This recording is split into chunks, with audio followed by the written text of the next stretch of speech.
right, welcome back to All Hitches, Nova's #1 football podcast. Coach Mesa, how you doing, bud?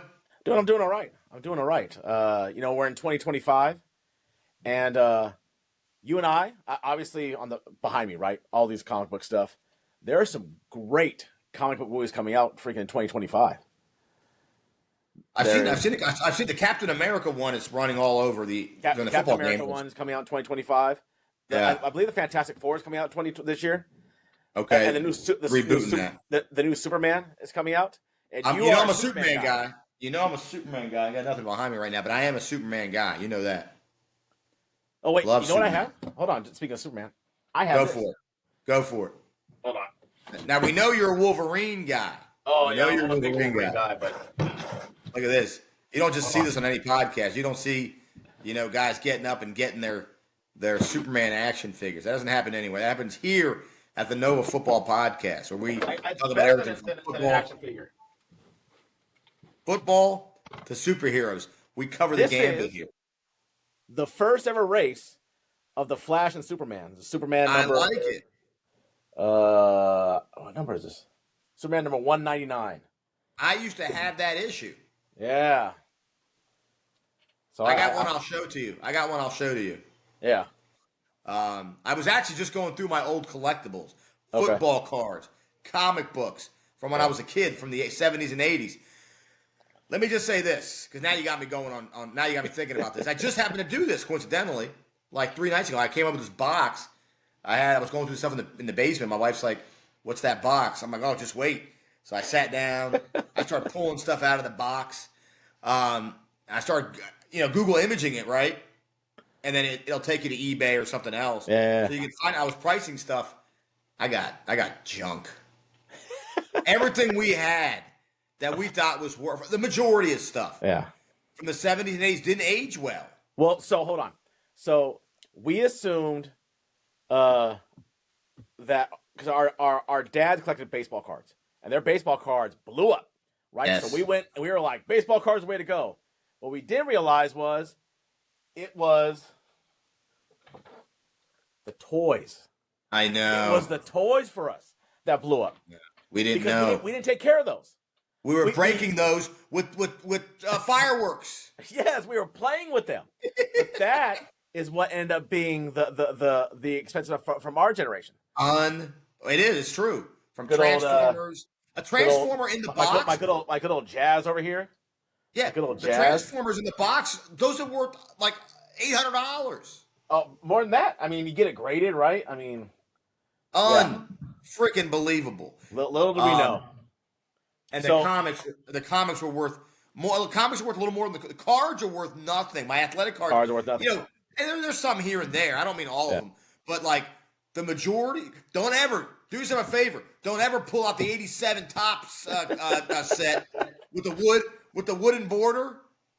So those are called junk wax. If you have a fire, you're lighting a fire, you can use that. So they're called junk wax, right? And so I bought a box of 89 Pro Set that are worth nothing. And so I was sitting here one day, and my buddy came out from California, and we're sitting around, and you were like, you know what? Let's open the whole box. And that's what we did. We just opened a pack. Oh, Jerry Rice, Reggie White, Joe Montana. Like we kept on opening all of them up. And it was more satisfying because it wasn't worth very much, but it took me back to sitting around opening up packs of cards, right? Yeah, I mean, yeah. But I had the Bo Jackson where he's got the shoulder pads on and the baseball bat. Okay. It's like a 90 score or something like that, right? It was 90 score. That was actually worth like $30, I think, but that's like a perfect grade. Like a perfect grade, $30. Yeah. But yeah, it's just kind of depressing. Now, what's not depressing? Speaking of talking about Bo Jackson with the shoulder pads and the baseball bat, well, our guest today grew up playing a lot of baseball and football too. My friend. In the Nova area. In the Nova area, right? In the Nova area. Traveled a lot growing up. Family settled in Nova for a long time, up until COVID, and then moved to Florida. So, Holy Cross starting quarterback this year, Holy Cross University, Joe Pesansky. Yeah. Joined us today. Starting quarterback at Holy Cross, starting quarterback at Woodson, starting quarterback at Jesuit High School in Florida. He was someone that saw there was no football happening during COVID. Yeah. in Northern Virginia. Didn't want to miss that football year, the crucial senior year, trying to get recruited. So they moved down to Florida. Florida was having a season that year, and he ended up having a. I mean, it was a mind blowing. It was like the Yeah. perfect storm, right? Yeah. Well, Wins everyone's Florida gonna get to Player hear of the about. Year. Yeah, everyone's gonna get to hear about it, and just really another interesting story about a guy and his journey to Division I football, right? Well, what a journey! Yeah. One of the more unique journey. It's like he was like the high school Kurt Warner in some ways Yeah. of Florida, right? Yeah. So I think you guys are really gonna love this story.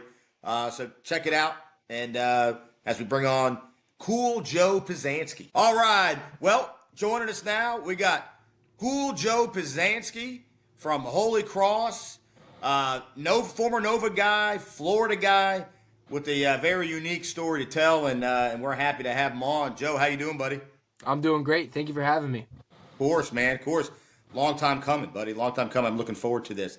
And a lot of people at school have been looking forward to it. Talked to Coach Craig. He said, say Yeah. hello. Coach Carr. So a lot of guys were saying, oh, you're going to have Joe on? Oh, say hi for us. Awesome, man. Hello to those guys too, man. Yeah.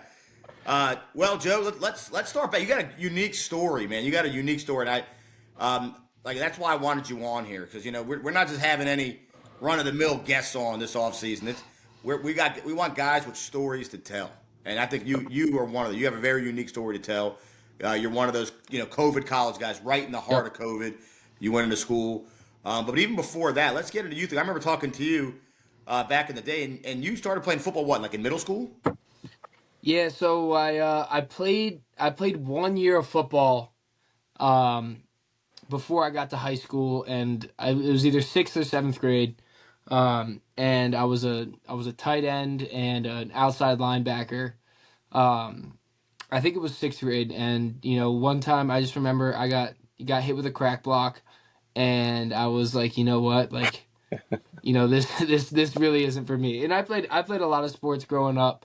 I played basketball and baseball, soccer. I played soccer up until high school. Kind of just tried to do everything I could do. But like I really got into football. I mean, I'm wearing an Eagles hat. Me and my family were huge Eagles fans. We try to go to games as often as possible. But I grew up being an Eagles fan, and sitting down every Sunday and watching the Eagles with my dad is kind of how I fell in love with the game. And so I always loved football. I always loved watching football.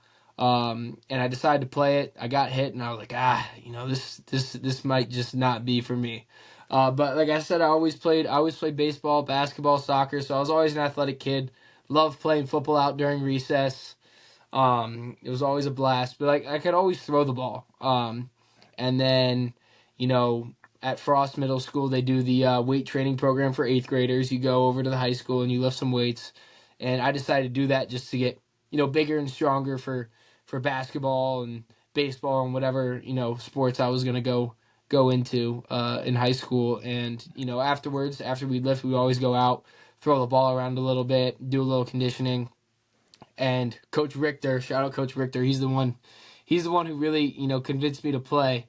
Him and all my buddies, I was just throwing the ball around. He's like, man, dude, like we really need you, for our freshman team next year. And, I kind of got guilted into it. I started to really like it. And I kind of like learned, throughout that spring to enjoy lifting weights and running and getting better. It's something that I didn't always like. Like when I was a young kid, like you see the movies, everyone's doing up downs. I was like, dude, I don't want to do that. Like that looks like it sucks.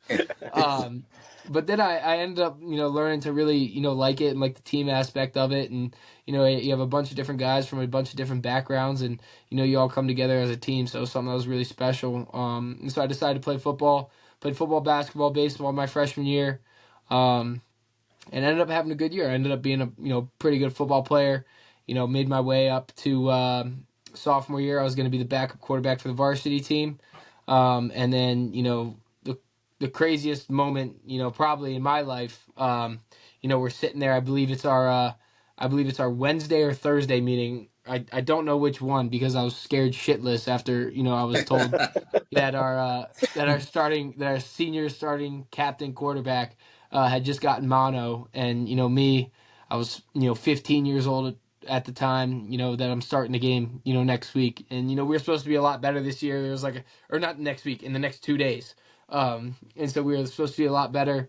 And, we were supposed to have a good year. And all of a sudden it was all on my shoulders. And Joe, and to make it even more of a crazy story, the team we were getting ready to play, they had just gone to the region title game with South Lakes the year before. Correct. And they beat us 60-0 the year before. I remember, wearing my little freshman jersey up in the student section, just watching them, beat us. And I was like, wow, dude, that's crazy. And then we're going in, we're playing this team at their place.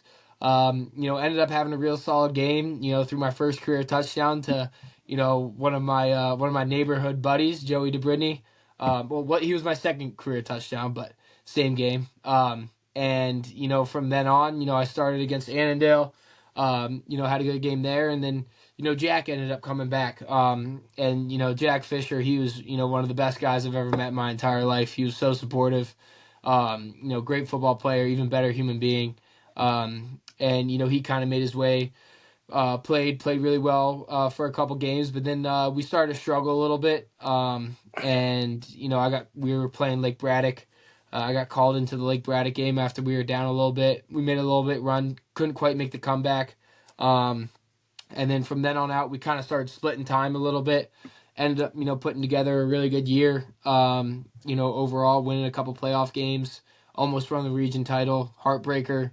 But ended up going 11-2 that year. And moved my way into the off season. I played basketball, I played baseball, started doing 7-on-7. It was good stuff. And then, after that year, I started getting a little bit of college consideration.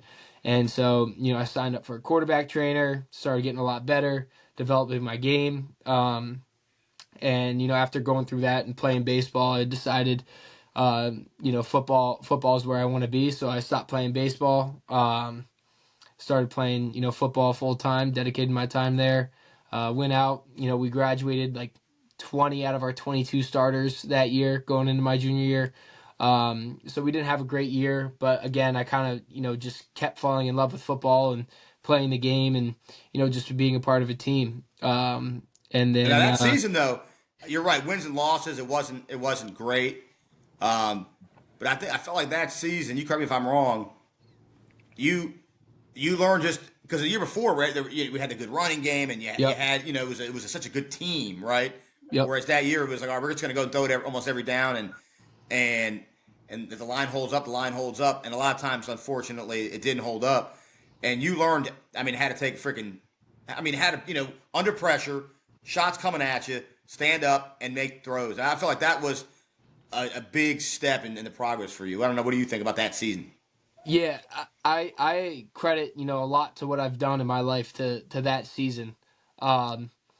Just going into a lot of games, knowing that you're not the most talented team on the field and it's going to be a dogfight. You learn a lot about yourself, who you are as a competitor, and how tough you are and who you are as a person, because it's really tough to throw the ball, get hit, get right back up and throw it again.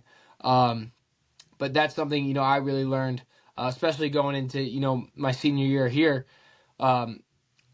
There's no time to sit around and cry about anything, right? You gotta get right back up and attack the next play. And I credit so much to that year. I learned how to handle losing, how to handle winning. What it's like being a part of tough games. We had a lot of 1-score games, a lot of dogfights, and that's football. That's how it's gonna be. You're not always just gonna win a lot. So it was good to have throughout my time at Woodson have the aspect of having a really good team around me and having a really good run game and having really good defense, and then having a team where you got to do a little bit more heavy lifting. You're going to throw the ball a little more, you're going to take a couple more hits, and you're going to be you got to score more points, and so stuff like that really helps you develop as a football player, and you gain all that situational football and situational awareness to further take the next step towards developing as a player and as a person. Well, so actually, I had heard a story about you. I think it was Mount Vernon. It might have been South County, but I know I'd heard about you because they said that their defense, their coaching staff kept on saying, "How does that guy keep on getting up?" South It might have been County. South County. It was South County. Yeah, It could have been both. It could have been yeah, both, but it was South County. It was South County. yeah, That game was the biggest gut check I think I ever had in my life. yeah. And I was getting hit almost every play, and sometimes it wasn't even like a big hit. Sometimes it was a little one, but like they add up. And there was a couple times where I got smoked, but Yeah. I mean, what are you gonna do? You got to learn to live with it. But Yeah. My favorite part about that game, although we lost, we were about to score. It was like the last play of the game, and I ended up throwing an interception. And I was so pissed. But the guy it was going to be a pick six. And I got on my horse, I ran him down, and I made my first career tackle. It was actually pretty exciting. But yeah, I mean it was like that team, although we didn't win a ton of games, it was a lot of fun to be a part of that team and really do it with the guys that I started playing with.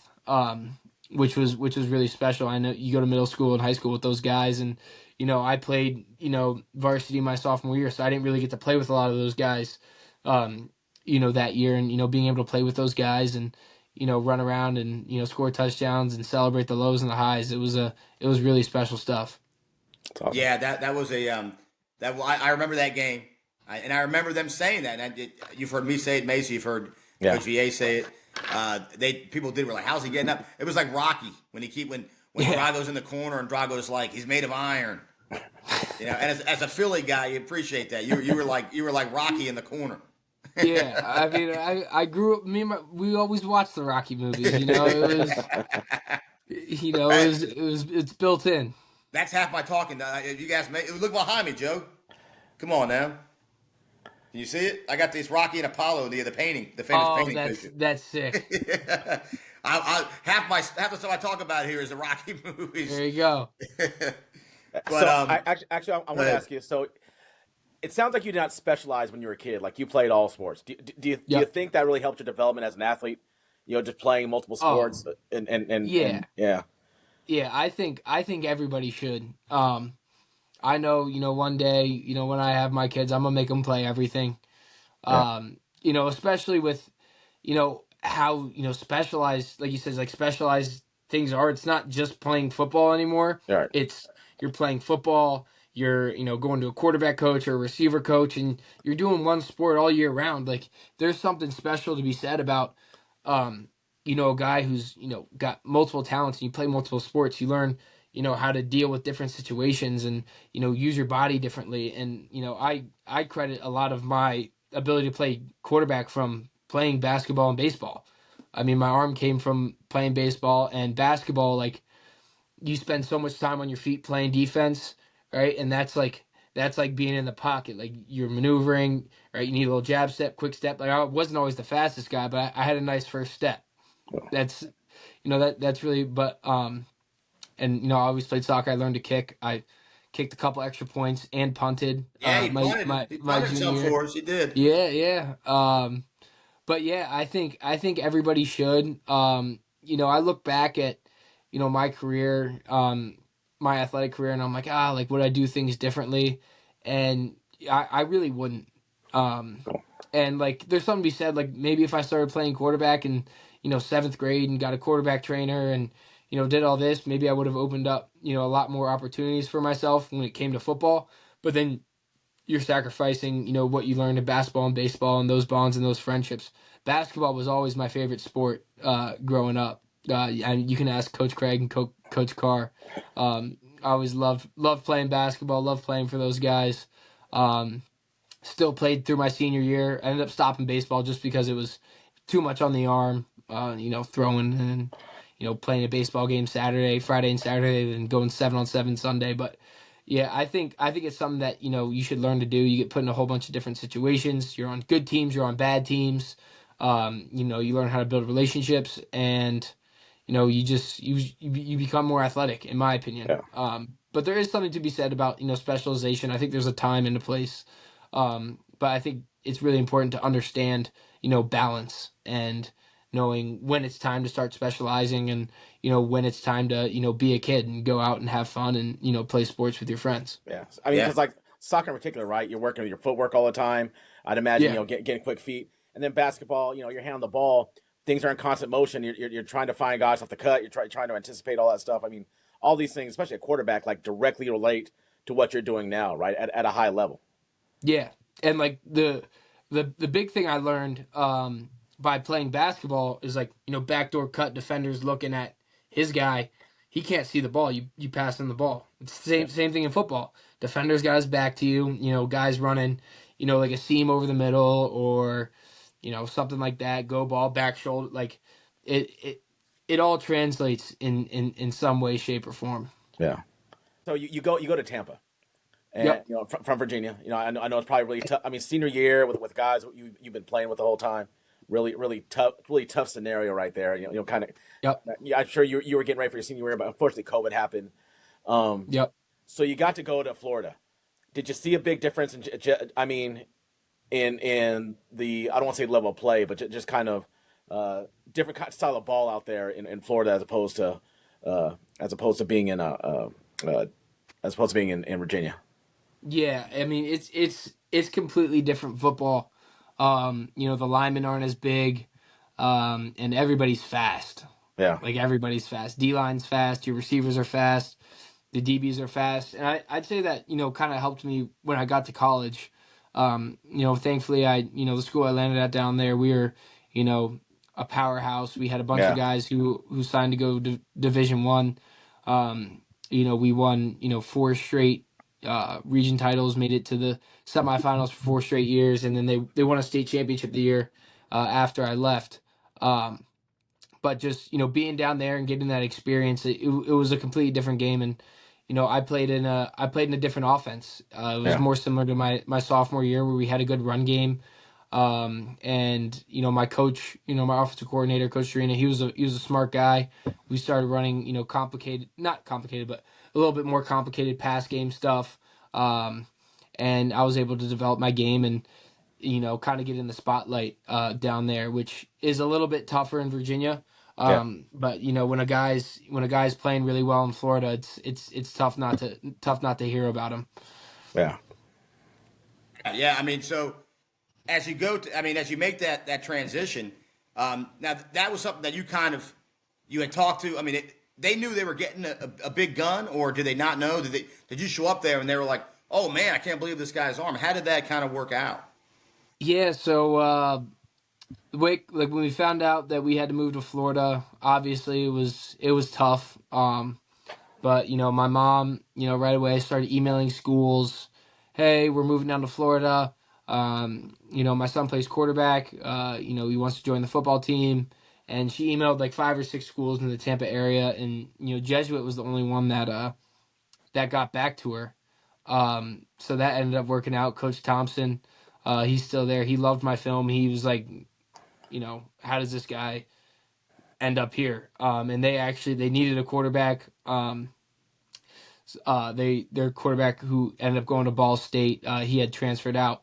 And so I kind of just went down there, and they didn't really know exactly what they were getting. But they were pretty pumped up, and I was really pumped up when I got down there because my teammates were unbelievable. We had a great defense, my receivers, running backs, offensive line. I mean, there's a list of guys that went on to play college football and are doing great things. And it was just it was super special to learn how we all got better throughout the year. The toughest part is we moved down there not until August 9th was the date. I'll never forget it. We moved down there August 9th. I started school August 10th. And we couldn't start football for a week later because it was COVID and whatever. So they kind of bumped everything back 2 weeks. But they only bumped the start of the season back 1 week. So we only had like 2 weeks of preparation. So I was down there, I had to learn the playbook, meet all my teammates, meet the guys, meet the coaches, and just kind of adapt to this new environment. And they were very accepting. So forever thankful for Jesuit, for that opportunity and the guys on that team. But I ended up doing enough to, earn the starting job in the first game. And after that, kind of never looked back. We ended up going 14-1. lost to, a ridiculous American Heritage team. Still should have won that game-winning field goal in the rain. It was brutal. But I yeah, I told mean, you about that, right? Like after, coincidentally, because my brother has the Chiefs podcast, and right after that game, he had Coach Sertan on his show, did he? who was a longtime Chief. I told your mom Yeah. this, and it was a small world of it all. And no, they were game planning for the game. It was right before the game. So he comes on the Chiefs podcast to talk about the Chiefs, and he's like, yeah, he's like, but I got this big game coming up, and then he's like, we got this quarterback, and he mentions the quarterback, and he's like, this guy's got a big arm. He's like, he's like, we've been watching film. He's from up north, and my brother called me and was like, he was talking about because my brother knew the whole story, obviously, Yeah. and he was like, he was talking about Joe, and he was they were game planning the heck out of it. They knew they were playing a guy who had a cannon of an arm and was doing Yeah. great things. So it was proud. I was proud to hear that. To hear this guy, a great coach at a power down there talking about, a quarterback that had come up from, our area. So you represented Nova well, my friend. Always tried my best. So you have this phenomenal season for Jesuit, and so your recruiting process. I mean, the COVID recruiting process in general was weird at that time. But yours in particular, right? You leave your school your senior year. Like you said, you get there August 9th. At this point, the coaches don't know you very well. So, it's like they've been trying to lay the track for you since, your junior year, which, sophomore, junior, which what most coaches do, right? They start to bring up the end for you. So kind of talked about like what your recruiting process was at that time. Like how I mean, again, you probably have a very rare story just because of everything that happened to you. So, I mean, what was recruiting like for you going out of your senior year? Yeah, I mean, recruiting was tough. It was, one of the toughest times, that I've personally had to go through. Just because, you work so hard at something, and it wasn't really showing, Well, that, through well, that offers and that and and interest. you had a lot of those players who had their COVID year, right? You had a bunch of guys who would have been gone the next year and they would open up scholarships, but now they didn't open Yep. up because they were saying Yeah. because they got an extra 2-3 years out of it. So yeah, I'm sorry. Go Yeah. ahead. Yeah. So, essentially through my junior year, I had a bunch of interests, mainly from FCS schools. But, I was like, all right, they were like, all right, come to the junior day, come to camp. And, we'll see what happens. But obviously, COVID happened. And COVID, personally, was really helped me develop, as a player, and as an athlete. I was able to, we were able to get our hands on some weights. We were able to lift some weights. I started jumping rope, and just, was working on getting bigger, faster, stronger, because I wasn't the fastest guy in the world. But over that course of, from March until July, I worked my ass off, got stronger, my arm got better. I was throwing the ball more accurately, than I ever had been. And so then going to my senior year, I was really confident. Felt like a whole new player. I was on a whole new team, whole new player, whole new team. And I'm going through my senior year. I have, my first two games were all right, and then my third game I had a really good game. We beat a team that we weren't supposed to beat. And it was really cool. And then you drop, like your first 3 or 4 game highlight, and you get some interest here and there, but it was really tough because, especially quarterbacks, they're only taking one quarterback. All those guys who had offers had committed already. So there really wasn't many schools out there. And like you said, with all the COVID years, everybody got an extra year. So everyone, they were staying, keeping their spot. And so I really didn't have anything up until, late October is when Holy Cross really came on strong because, for some reason, their quarterback decommitted, something along those lines. And so thankfully, a spot opened up for me. And, throughout that time I was considering, going to Holy Cross, which was really far away from home, or, staying somewhere close and, taking a preferred walk on. And, it was a really tough decision. But, as Holy Cross came along, throughout that year, we had some crazy connections, with the school and with the staff. My my grandparents grew up in the same small town, Shamokin, Pennsylvania, the coal region of Pennsylvania, as Coach Chesney's parents. So that was kind of like a, like a sign. That's what my mom always says. That was like a sign for me to come up here. So, I ended up deciding to come up here, and I couldn't be happier with my decision. So you start tearing it up. I mean, we followed you. We followed you the entire season and rooting for you. We'd hang out in the office, looking at stuff, and I mean, little by little, and as you started getting, it was obvious as you were getting more familiar with the guys and the offense and everything else, your game was getting better and better. You could see Yep. it, and you tear it up, and you end up player of the year? Where, in Florida? Yeah, player of the year, Yeah, right? yeah. I was the 5A player of the year. Um, That was when we saw yeah, that. I mean, you might as well have been Virginia player of the year the way we were celebrating here, man. That was an awesome accomplishment. yeah. No, it was great. And it was awesome to experience it with those guys, and we had such a good team and such a good staff, and from top to bottom, throughout that school, they supported us, from Father Hermes, who was our president, down to Ricky, who was our athletic trainer. I mean, those guys put their heart and soul into us and our team, and everybody accepted me. It's not easy transferring in as a senior. It's tough to make friends, but my guys out at Jesuit, they supported me. They welcomed me in, not only on the team, but the guys off the team, my fellow seniors. And it was remarkable. It was cool. I got to play with my brother. And so, that was just a, tremendous story, and it was cool to see all those guys go on to play, at their respective schools. And it really was a special time in my life. Now, let me ask you, how did that compare? I know obviously that Jesuit was a private school, right? But how does that compare Yep. to Nova? Is that more like I don't know how they do it over there with the public schools and the privates, like in the Tampa region. But Yeah. would that be like equivalent for us, like talking when we're talking about some of the Catholic leagues like the Matha and no Gonzaga? No, it's not. No, yeah, no. So Florida, everybody plays in the same division. Not the same division, but public schools play private schools. Everyone goes to the same playoffs. So there's 8 divisions, and that's just because the public schools down there are so good. There's a bunch of good public schools. We played, a couple great ones. Orlando Jones, Northwestern down in Miami, Central down in Miami. St. Thomas Aquinas is private. Um, but there's just so many schools that are so good as public schools, um, that the private schools and the public schools play in the same league. Typically, I'd say outside of Aquinas, like once you get into like region 6, 7, and 8, it's pretty public school dominated.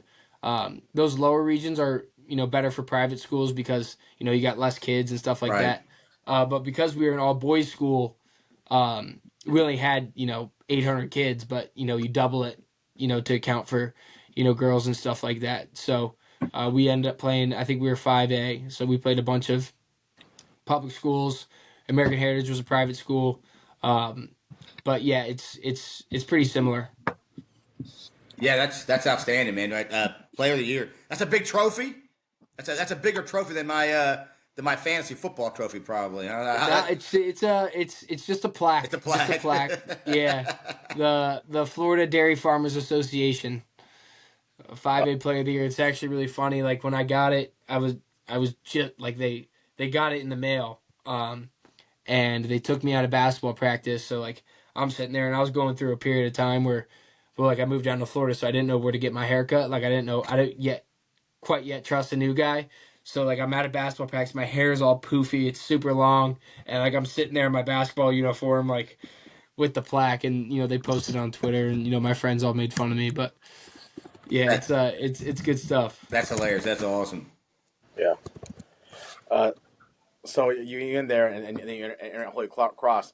I mean, can you explain kind of the difference when you walk on a college field? I mean, kind of just. I mean, you talked about how when you went down to Tampa, how much faster it was down there. I mean, what was the speed like when you get down there? And you start playing with college athletes. I'd say from being down in Florida and playing with the guys I played with, like the physical traits really weren't that different. I mean, the offensive and defensive line was very Yeah. different, but in terms of like corners and receivers, it wasn't that much different. But the biggest thing is people's ability to process the game. So they're faster in that sense. Like a safety is a safety. He can't run and get over, but like you can beat the ball with him, but if you're throwing and he makes his decision and knows where you're going, then he's got 4 extra steps on you, and Yeah. then he can make a play on the ball. So it's kind of adjusting in that sense of the word, where these guys know what you're thinking, and you get to the point where you know what they're thinking, and so then it's like, all right, it's like a little bit of mental jousting. Like Yeah. there's this really good safety that we had. His name is Walter Reynolds, and you know I looked him off in my first couple reps against him, and he learned that I was looking him off, and so then he stopped moving and started going like the opposite of where I was going, and so then like there was a little mental jousting, going back and forth. Yeah. But yeah, I mean, the biggest thing is the processability of the defense, and then obviously the offenses get a little more complicated. The verbiage is different, and you're running more plays. But you pick that up pretty quickly as long as you work hard at it. Yeah. I think that's a trait that some people don't always understand. Is you gotta. I would sit down with my playbook. I'd have an empty notebook, and I would just write until I got it down, because I was not going to be the guy who got you get 5 reps during camp as the last quarterback on the board coming in as a true freshman, and I wasn't going to be the guy who didn't know the plays That's for awesome. my 5 reps. So and ended up picking it up pretty quickly, and I love learning about football. I love talking about football. It's really become what I love to do. So kind of talk. So during the season, what does your schedule look like? We'll start it. We'll start at whatever time you get up, and what did your schedule look like during the season for you? Yeah, so it's different day by day. Mondays are typically our off day. So you wake up Monday, you go to class, you get treatment, and then typically we'd have like positional meetings. And then Tuesdays where you really get into the thick of it. I was tough with my class schedule. I had to lift at 6:45 on Tuesdays. So I do 6:45 lift. I had 8 a.m. class, and 9:30 class, I think. And then after that, I'd go up. That ended around 11. I'd go eat, go up to treatment. By that time, it's 1 o'clock. Try to bang out some homework quick. That's one thing I started doing over my college career, is like if you can just rip 30 minutes of work in the middle of the day, it's going to make your night a lot easier. And then 2 o'clock we start our team meetings. So we'll do team meetings, special teams meeting, positional meetings, and then after that we'll do like a walkthrough on Tuesdays. Go through the new install, and then we have about 30 to 45 minutes, which was really special, after like meetings and walkthrough ends until practice. So that was good for me. I was able to get in. I got really in tune with my arm and arm care. So I do a arm care routine. We gave guys a bunch of time to get treatment, get taped, do whatever stretches they needed to do before practice, and then we'd practice typically till about practice start 4:30, typically till about 6:30. You're out, you get some treatment, you're back in your room by 7:30, eat some food, and then, you gotta, so depending on the night, sometimes you gotta write an essay, sometimes you get to sit on the couch. But always included is, a whole lot of film. Um, Yeah. so that's typically, how my Tuesdays would look. And the rest of the week is pretty similar, just without a lift. Just position meetings in the mornings, class, treatment, meetings, walkthrough, practice. So that was kind of like our Tuesday through Thursday, and then Friday's travel day. I didn't have class on Fridays my last semester, so that was great. Got to sleep in, get some treatment, get on the road, do whatever I needed to do, take care of my body, obviously watch film and get ready for the week. So And then after that, you get into your team dinner, positional meetings, special teams meetings, and then you get to wind down and go back to the hotel. I love away games because we get to stay in the hotel. There's just something about like not going back to your room that like you're like, all right, we're playing a game tomorrow. It kind of helps you. It kind of helps you lock in a little bit. Yeah, and then Saturday, game day, go through that whole process, and then Sunday we have lift, film, and meetings. So those would typically start late afternoon.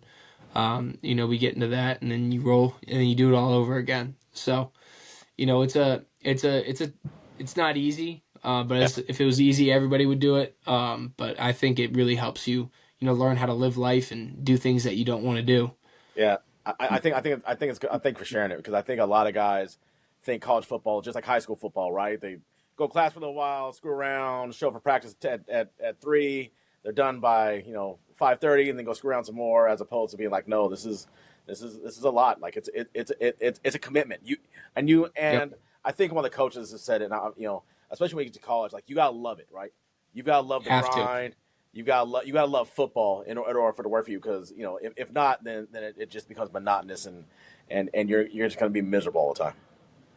Yeah, and one of the things that I started to live by. I forget who told me this, but it stuck with me. Is like I'm not a huge fan of lifting weights. Like I don't like to go to the gym and get a pump. Like that's just not me. I'd rather go pick up basketball or something like that.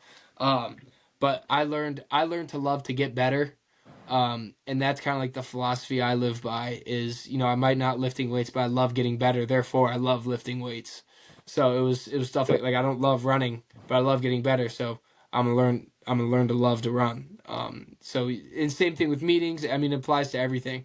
But one of my biggest takeaways is like, as you get older, like you learn to take care of your body much better than you were. Like the same injury that you get in high school is magnified a little bit. You're not bulletproof as you were in high school. Tweaked ankle hurts a little bit more. You're getting hit by bigger guys. You're lifting more weights. All these things can create these little issues, and just the importance of taking care of your body, being in the athletic training room, and eating clean is it makes a light year of difference. Yeah. Well, yeah, I should try that a little bit. I should try eating a little more clean.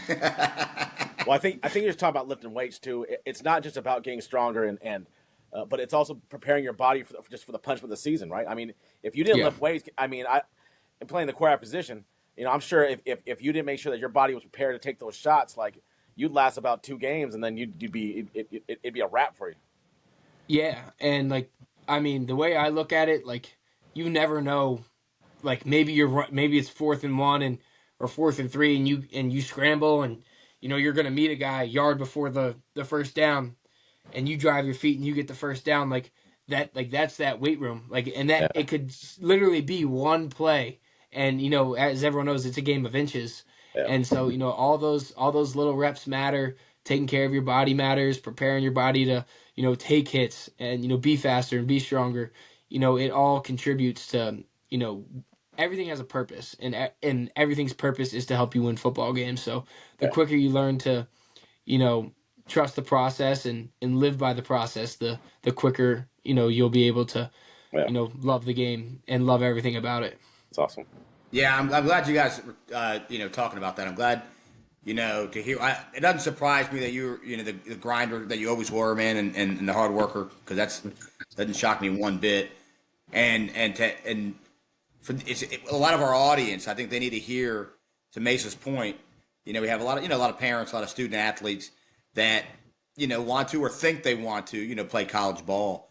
And I don't think sometimes they know at any level, they don't know what it, really what it takes. And like you were saying, you better love it. Let me ask you, how much, on average, how much film do you think you watched on average during the season? Per weekly? Yeah, I'd say, it's at a minimum an hour a day, when it comes to just like the bare minimum, right? Monday you're getting a feel for the defense. Tuesday you're going back, you're watching practice, you're watching the intercut. you're seeing, your plays versus the defensive plays, and how that all works out. And then you got to watch third down defense, and then you have to watch red zone defense, and you got to watch 2 minute. And so I'd have heavier days of film and lighter days of film.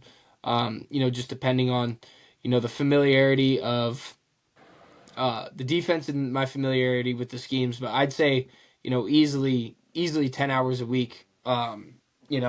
Dedicated towards film. If not more. I don't think I can give you an exact number because Sure. sometimes I'm in class watching it. Like you never like Right. it Right. it accumulates quick. You'll be in the training room. One of your buddies will ask you a question. Like one of your receivers will ask you a question. You log on real quick, and then you end up seeing something, and then you're going through it, and then so yeah. I mean, it just the hardest part about it is like when you don't want to watch film. Everyone likes watching practice. Everyone likes watching themselves and what they did, but like watching it with purpose, it takes time and it takes effort, because anyone can just sit there and watch film, but are you meaningfully watching film? Like it's seriously like taking a test and going to class. Like you have the film up, you're like, okay, like this is their look, like let me write a little note down, like when this safety's 2 yards outside the hash, that's their cloud look. When he's on the hash, that's their base defense. Like little things like that can be a night and day difference in your preparation for the game, and your confidence going into the game, and being able to identify coverages pre-snap and adjust post-snap. Yeah, I mean, well said. Well said. And so looking at your career then, one thing we talked when we were off camera, we talked about the landscape and how things have changed in college, and loyalty was a word. And it's a different world now than what we all grew up watching, Yep. right? And another area that I'm going to give you a lot of credit on is that you chose the school you wanted to go to, for all the right reasons. You went there. You're going to graduate from there. So early congratulations there. You're going to graduate from there, and you bided your time. You worked. You bided your time, and then here we were. All this work you done, and I know you played a meaningful games as a junior. Yep. I remember I watched those games, and you had the great Fordham game. I remember Yep. that game. And then all senior year, this was it, right? It was 4 years of working your ass off, and then you were named the starting quarterback your senior year going into week one. You don't see that anymore. Guys are just taking off. How many guys? I'm seeing some guys that have transferred schools like 5 times in 5 years. Yep. It's crazy. Talk about, I mean, the fortitude and just the grit. Because again, you did what a lot of guys don't do anymore. You bided your time and you waited. Yeah, I'd say the biggest thing throughout that, and obviously the toughest part about going to college is you go from the best player on your team, maybe best athlete at your school, wherever you, and then you start right back at the bottom. And for me, it was really tough, because obviously I moved a lot, growing up, and so I didn't have a problem with moving, but my way to kind of always fit in was always through sports. Like I was always playing, football or basketball, and I was the starting quarterback or something like that. And all of a sudden you get to college, and now you're third string, you're the signal guy. Like what are you gonna do? Like how you gonna take that and still give everything you have and prepare for every game like you're the starter? It's really tough. And like obviously you're talented and you can play, but sometimes you just have to do your time. And there was times where I thought about transferring, and I always talked with my parents, but I mean I think and it was a really hard time in my life, just not being able to go out and play, and play the game that you love. But through a lot of hard work and a lot of dedication, you know you'll learn a lot about yourself, a lot about who you are as a human being. And I think people run away from adversity.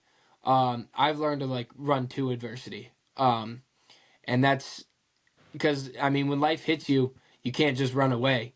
In college, things might not be going your way. You might not be playing. All right, let's just transfer.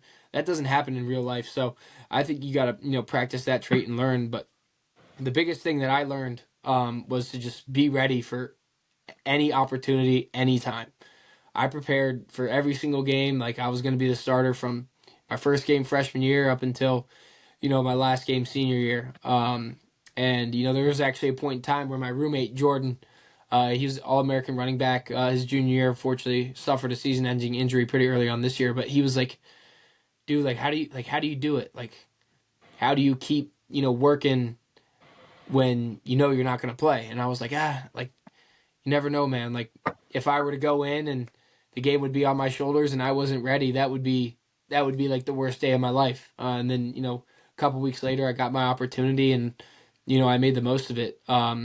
So there's short term pleasure versus long term pleasure, and the long term pleasure is you know makes a much better impact on your life than those short term um, pleasures and decisions.